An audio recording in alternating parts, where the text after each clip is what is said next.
Welcome to the Intellectual Freedom Podcast. Here we analyze politics, culture, technology, and society at large through the lens of critical thinking and open-mindedness, not demagoguery and partisan hyperbole. Dr. David Hopkins, humanities professor, your host and guide. So without further delay, let's get started. It has been said, change is what people do when they have no other options left. COVID has changed basically every aspect of life. How we shop, where we work, how we socialize, what we spend money on, how we save money, how we invest. Sure, someday there is going to be a vaccine and life is going to normalize. It seems we're getting really close to putting the worst of COVID behind us after we get through all these holidays and stuff like that. But hopefully we'll never see this again. But will life ever go back to the way that it was? Or has COVID left a deep imprint which will impact society at large well beyond the event? Tragedy tends to call things into question, and we look at the value of things differently.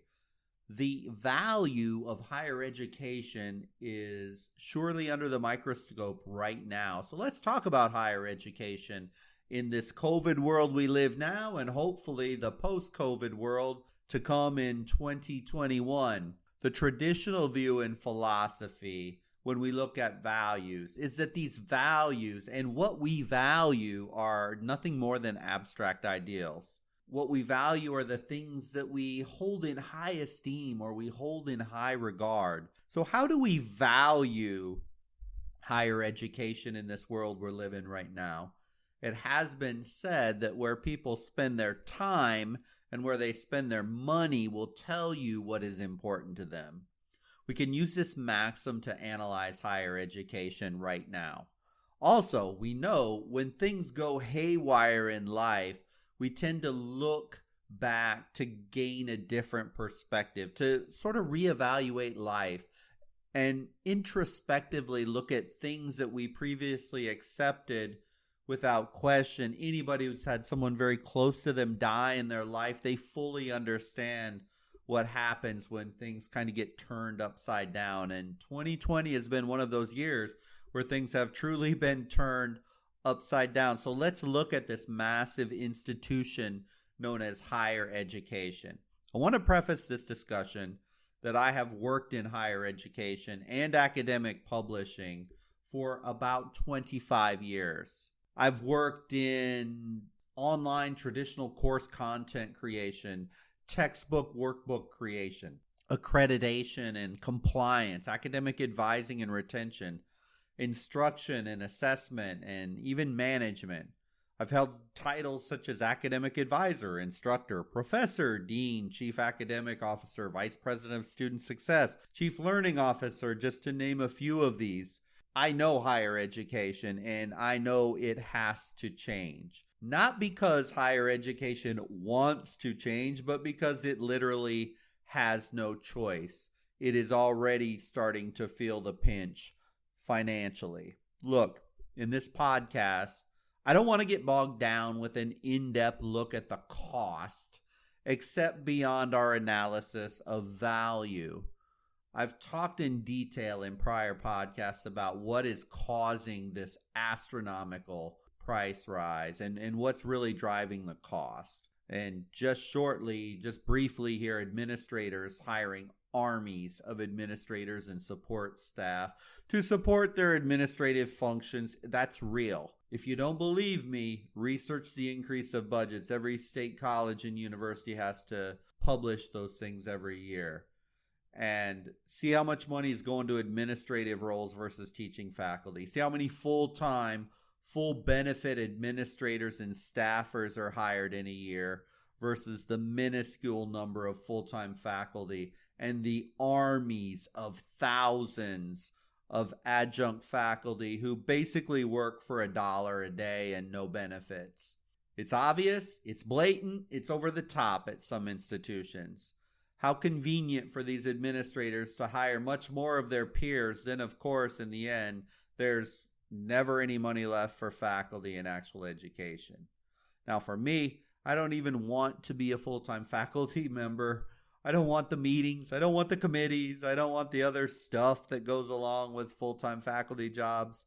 For me, I prefer to teach, get paid, and leave. My time to me is more valuable than the money they're willing to pay for full-time work. So I'm not complaining for me personally. I'm perfectly content being one of those thousands of part-time gun for hire, teach when there are classes available type faculty. It works for me. It works for me. But for so many of the young faculty who are graduating with masters and in many cases doctoral degrees, and they really want to break into teaching in higher education, they're trying to make their way. They don't just want the full-time jobs. They literally need that suite of benefits, insurance, etc. And for them, I surely feel their pain. So my rant's more for them than for me personally. But beyond just faculty expenses, hundreds of millions of dollars are spent by universities all across this country invested in posh, plush student housing. I mean, when I went to college, the student housing looked more like military barracks. Now they're like high-end apartment complexes. They invest in student centers, gymnasiums, sport complexes.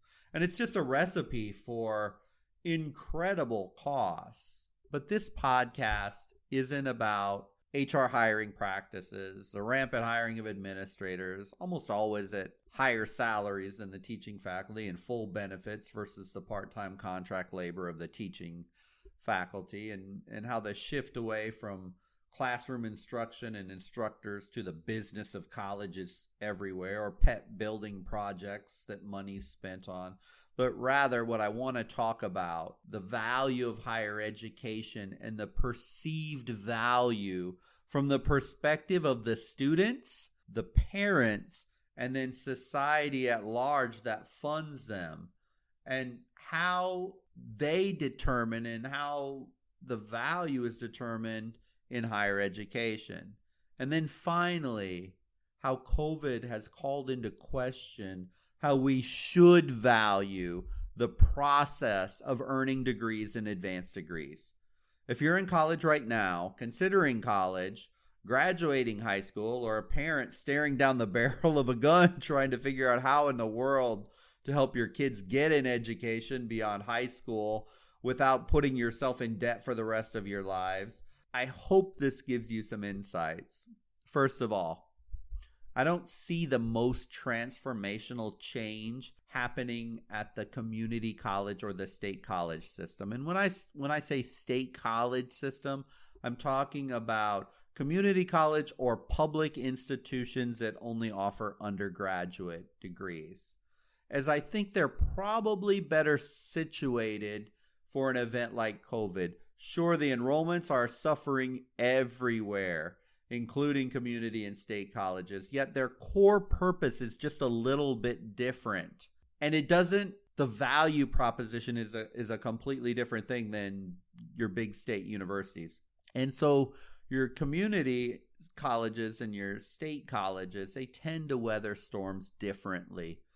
Unless these state colleges just went crazy with building, land acquisition, and their footprint swelled from debt beyond sustainability, they're not the ones to worry about. The missions and the visions of your local community college. And from my perspective right here, I live in Tampa, Florida, and the largest community college here has about 30,000 students. And I've been teaching at this college about 12 years, and so it's probably tuned into the crisis for the long term better, as it's set up differently than a university is set up. And this college, just to give you an idea, it's an urban, it's racially diverse, it's a multi-campus system. So it is a large system, but let's just talk what its mission and its vision is, because this will kind of give you an idea of why when we talk about higher education, sometimes it all gets lumped into one big thing, but they serve vastly different things. And so here's the Here's the mission statement of the college I teach: to transform lives by providing open access to an exceptional teaching and learning environment that inspires students to contribute to the local community and global society. And the vision statement: to promote a thriving community in which students achieve their full potential by providing access to an affordable and innovative, high-quality, lifelong education. Most community colleges or state colleges have very similar mission and vision statements. I think the key word here in all of this is affordable. So, for example, a humanities class that I teach in the state college system here in Florida costs about $300 for the class. But if they took that very same course, very same course code, very same learning outcomes, very same learning objectives, very same course description, down the street at the University of South Florida, here in Tampa, that very same exact course that gives the very same 3 credit hours would cost $900 to $1,000.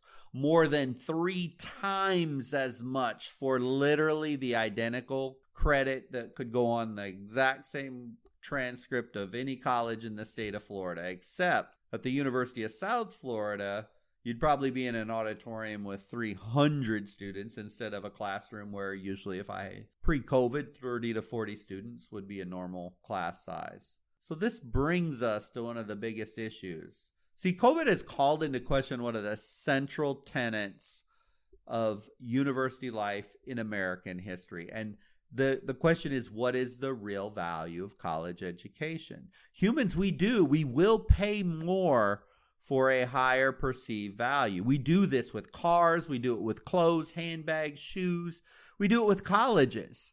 So in a pandemic world where we're at right now, are students and parents willing to go into debt at $40,000, $60,000, or $80,000 from that university when in fact they're not at the university, they're in front of a computer screen? What are students actually paying for at big state university?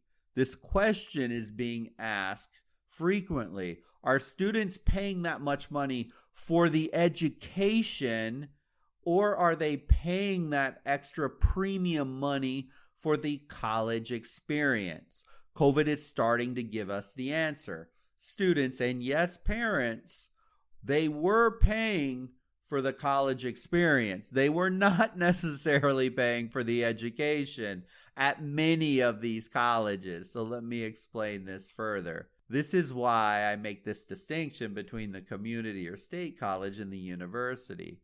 At the community college or state college, people are there to get in, get the credential, and get out. Usually campus housing is limited, or some cases it doesn't even exist at all. Yes, there may be sports teams at your community college, but they don't hold near the sway. They're not attracting 50, 60,000 fans on a Saturday to watch a football game. The on-campus amenities, they tend to be very limited. Yes, there's probably a coffee shop. There's probably a small cafeteria. But at the university, for many, it's incredibly different. My state college has over 30,000 students. So does the University of South Florida. But student amenities are night and day different. You can't even come close to comparing them. So the most value-added part of the university, it is not the professors, the credits, or the credentialing. It's the admissions and the marketing department. They've done just a fantastic job creating the illusion of the college experience, the value add of college, those high gloss brochures, state-of-the-art, cutting-edge libraries, labs, students strolling the glassy knolls amidst the towering Gothic humanities buildings. You can almost feel the intellectualism. Then, of course, the high-tech student centers that have 5-star restaurants, Club Med-style exercise facilities, and the student housing complexes that rival a Mediterranean resort. And then, of course, the vaunted and powerful sports teams with traditions and camaraderie and memories that will be made. It makes 60,000 years seem like a bargain to be a part of the wonderful state university system. So what happens then when all those aspects of the college experience are stripped away, which is what is going on right now with COVID, social distancing, all the accompanying control mechanisms of states or counties or schools placed on the students and their bars and their off-campus activities, strip away the experience, and what is left is just the education. Just a student, their laptop, and a class. Just learning, nothing but learning, and ultimately the college credits and the credential. Then what? What's the value of that big state university versus other alternative? Students are already answering the question with their pocketbooks. Students are bolting from very expensive private colleges or expensive state institutions, especially if they're paying out of state tuition. And all but the most prestigious and most competitive universities, as why would they pay money to a very expensive private university versus a cheaper alternative when there's no college experience, studying in their old high school bedroom with a computer? Without the college experience, students are not interested, except again for those most prestigious and most competitive. Because if people drop out of there, they have a waiting list backup they can put them in. Harvard, MIT, Yale, those big, huge names, but there's such a tiny handful of the thousands of universities across this country. And already what we're seeing is perhaps as many as 100 or more lawsuits have already been filed during that first lockdown stage that we went through in the spring.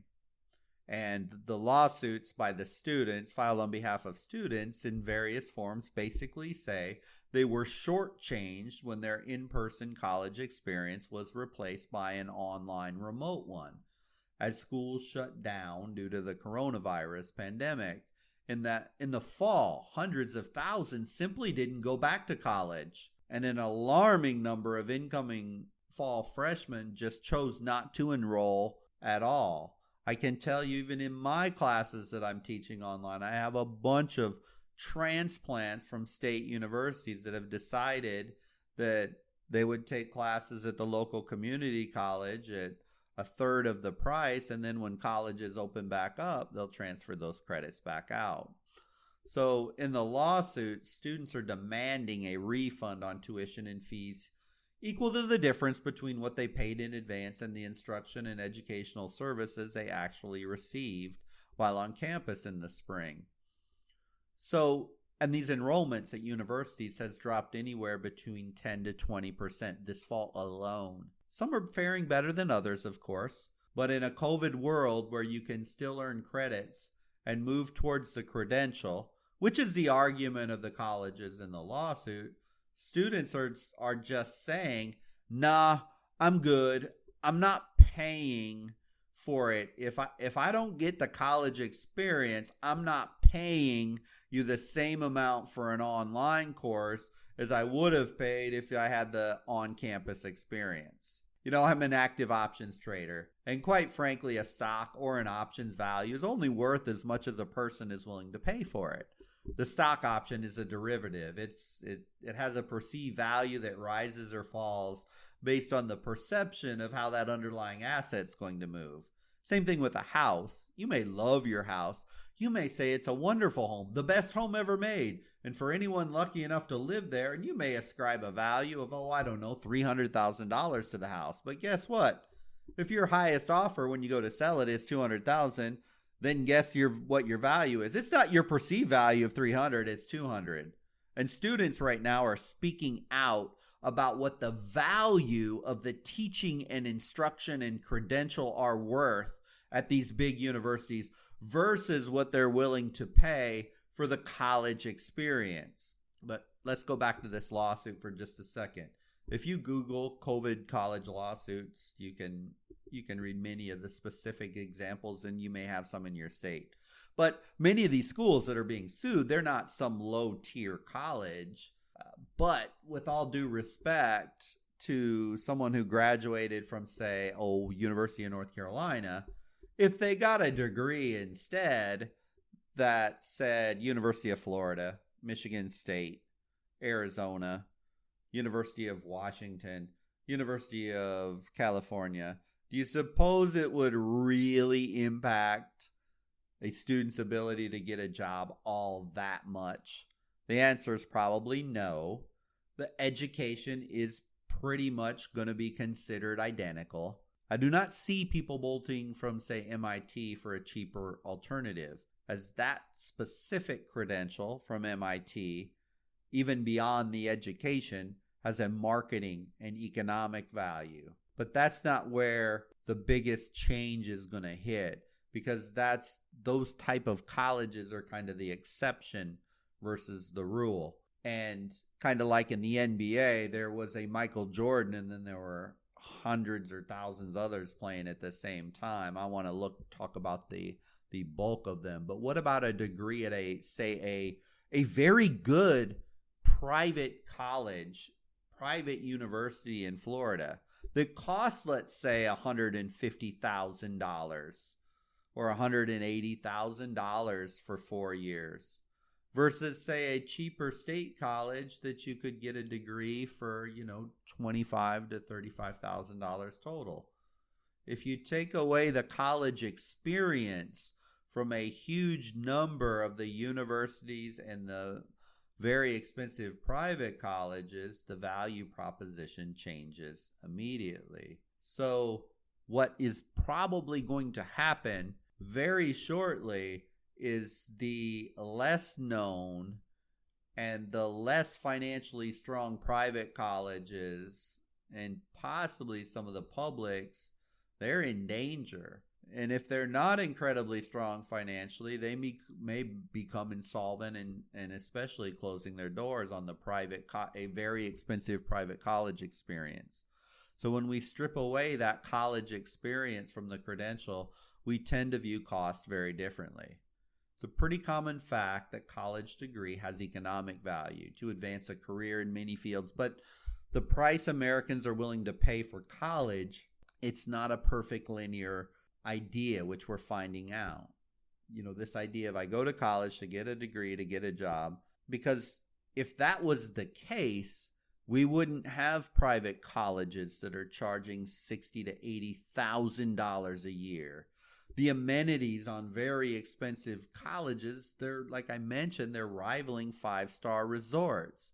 As if it was just about the education, students would always, every time, choose the most economical option that delivers a quality education, as that would be what would yield the best expected outcome at the most cost-efficient price. Yet that hasn't happened. For sure, this pandemic's going to pass. People are going to emerge in mass eventually.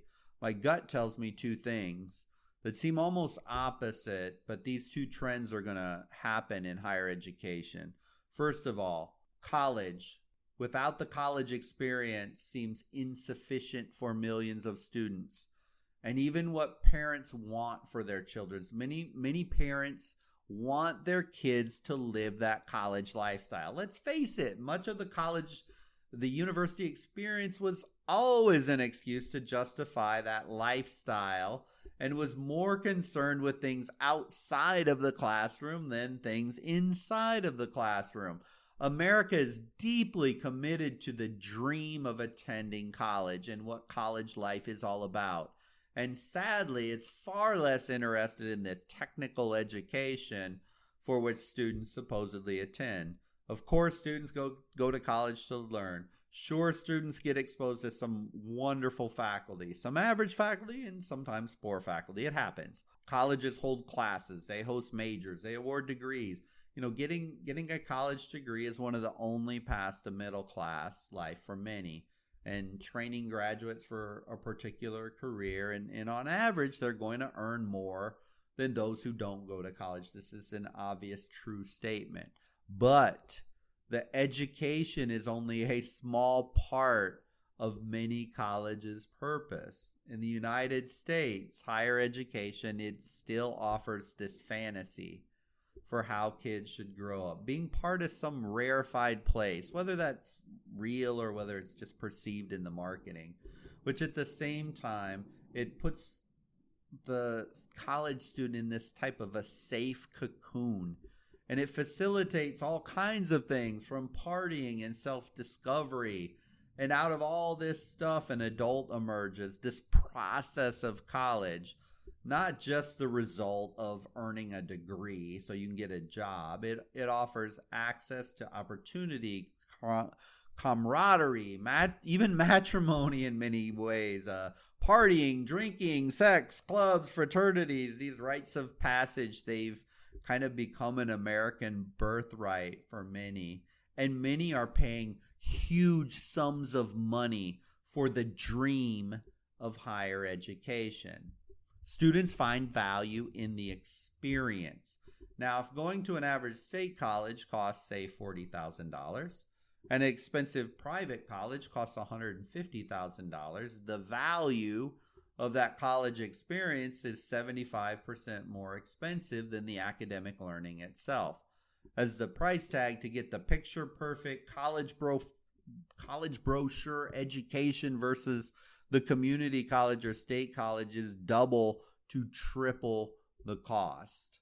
And yes, I know every graduate says, well, my college was ranked in the top 5 in the educational value in this major or that major or the other major. But I don't mean to burst anybody's bubble. It's good to be proud of your university. But the reality is the job that you got probably wasn't, you didn't get it because college degree said big state university versus mid-state university.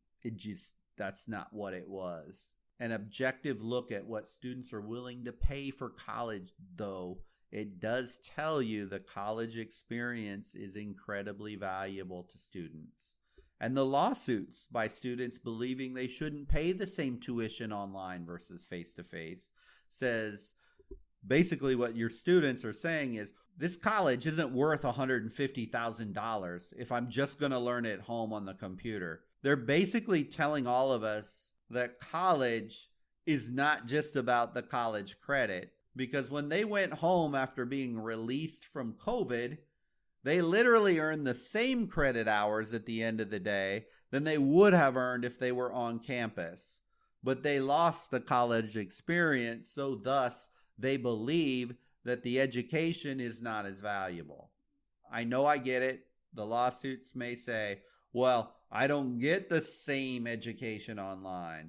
But if we're honest, the transference of knowledge on any given topic is pretty equivalent online versus face-to-face. Of course, the learning environment online isn't as dynamic, but the same knowledge transfer occurs online and the same credits are awarded towards a degree. So these lawsuits are not really about a failure to deliver education. It's about not being able to have the college experience, which students pay a very high premium. What the lawsuit's really saying is, I'm not paying you for a college experience.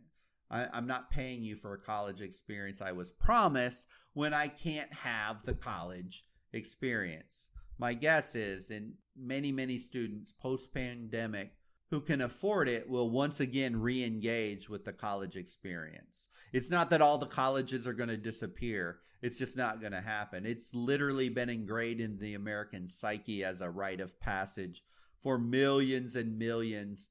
And it's been built up to what it is today for probably 150 years. There are many very proud alumni of many big state universities that really, truly want their kids to have that full, wonderful college experience that they went through because they look back on it with fondness. They probably, in all honesty, don't look back and say, boy, they were taught their humanities. I remember so well. I learned so much in my humanities or my college algebra or my intro to chemistry or my intro to psych.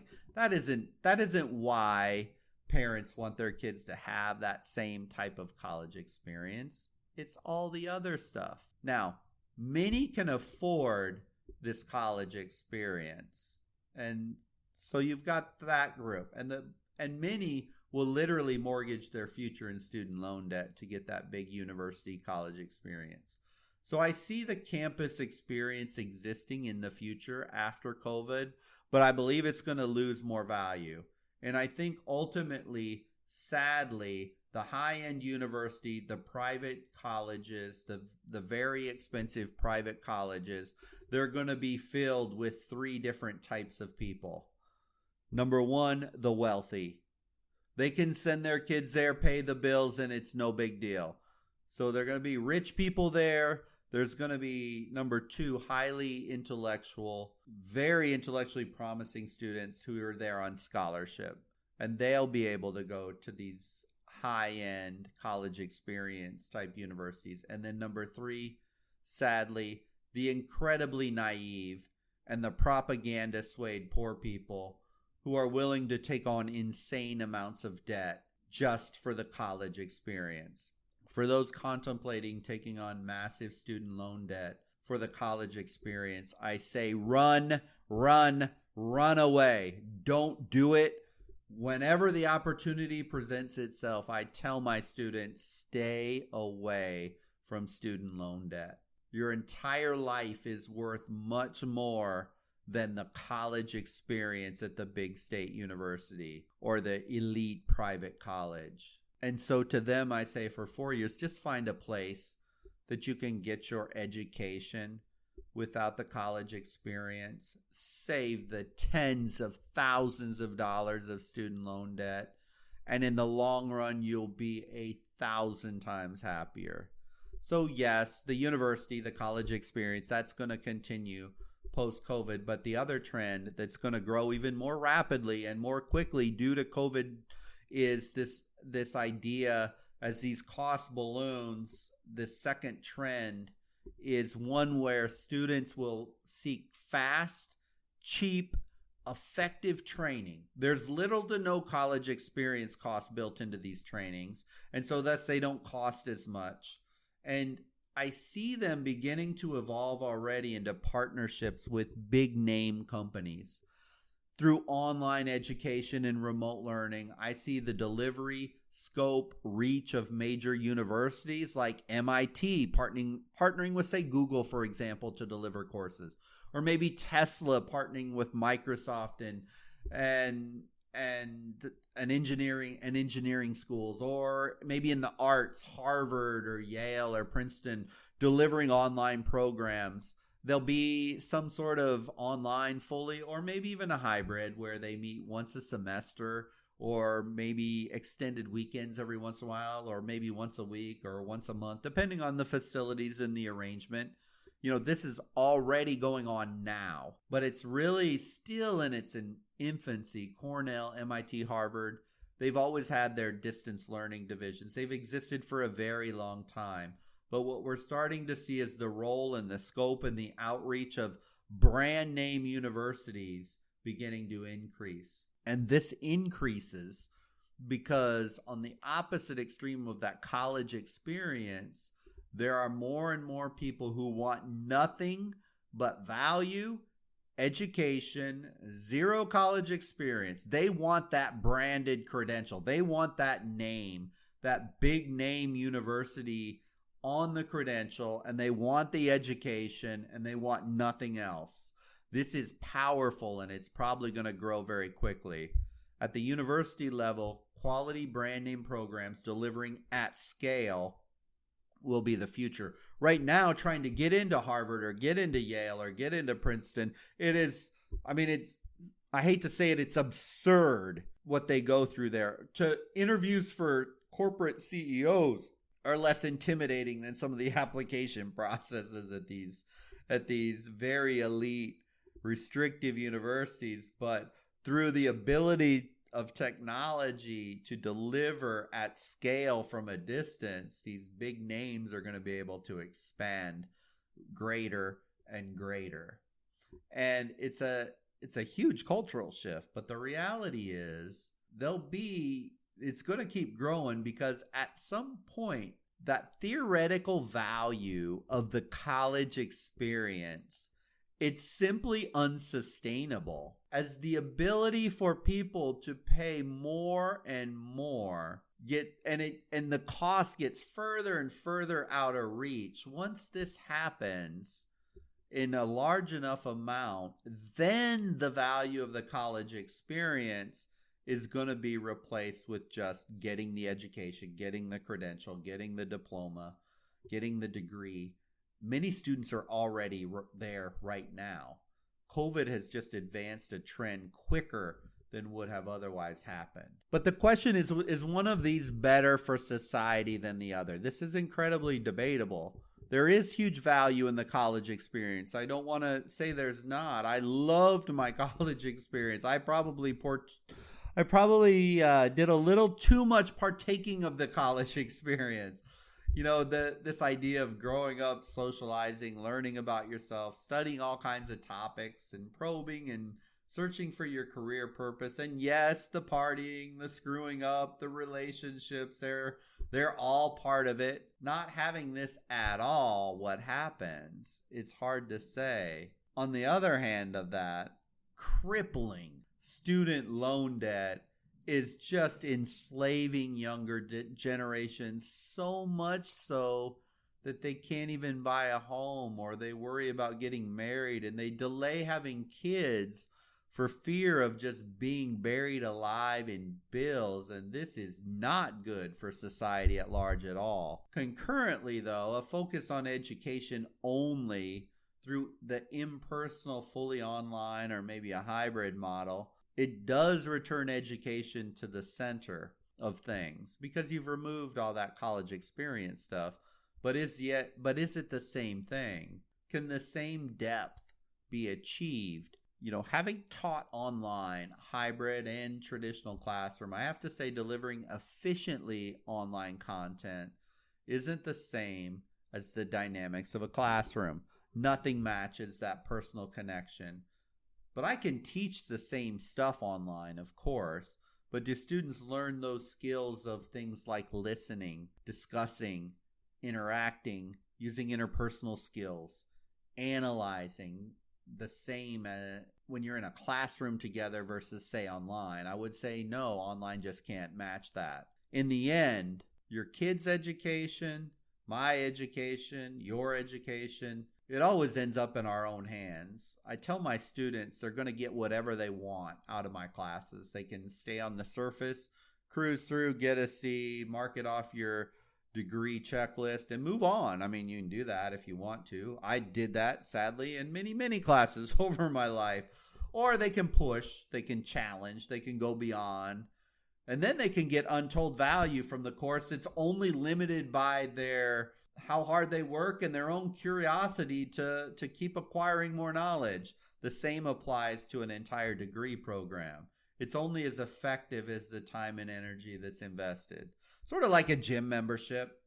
You know, you could join the most hardcore powerhouse gym, Gold's Gym, but if you just show up there and quit the second you start to feel a little pain on your first set, or you start to feel a bead of sweat running down your forehead, and you're like, oh no, that's enough. I mean, no matter the potential you have from the facilities and the equipment and the trainers and the atmosphere, you're not going to get stronger, bigger, or accomplish whatever health goals you have because you didn't put forth the effort. Energy, effort, attitude, they're still the greatest prerequisites to college success. And that's not ever going to change. Pre-COVID, post-COVID, pre-graduation, post-graduation, online, traditional. We're going to make of it what we will. But one thing is certain, though. The traditional college model, it is changing, and it's changing rapidly, whether we want it to change or not. So what is the true value of education as we get close to closing this out? What is the true value? In the end, each person has to decide individually the value of that college experience versus the actual education itself. Both of those things, the college experience and the education, they both matter, but it depends on the students. It depends on the students' goals. It depends on their financial situation.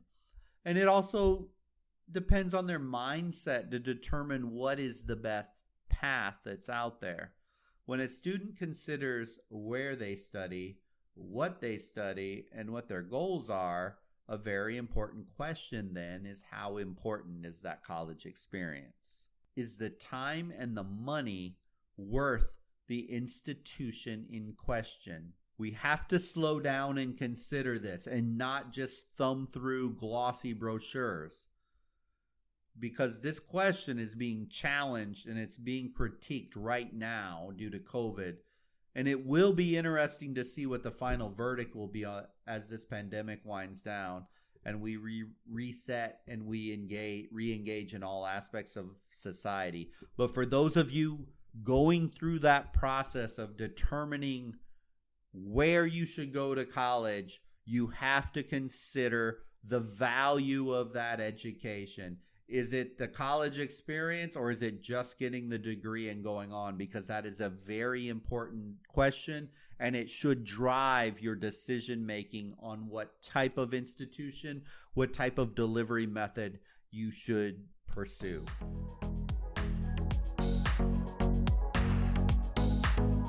Thank you for listening to the podcast today. I hope you found value. College education, it's never easy, and in the age of COVID-19, there's going to be some revolutionary change in the system. We all need to be aware, especially those of you in college or getting ready to begin college, or even parents concerned about their child's education in the future. It's a life-changing choice, a game-changing decision where to go to college. So if you have any questions, post them and I'll respond to them. But remember, I generally publish new episodes every Monday and Wednesday. So if you click like or follow, you will be alerted when new episodes come available. Until the next episode, I hope you have a wonderful day.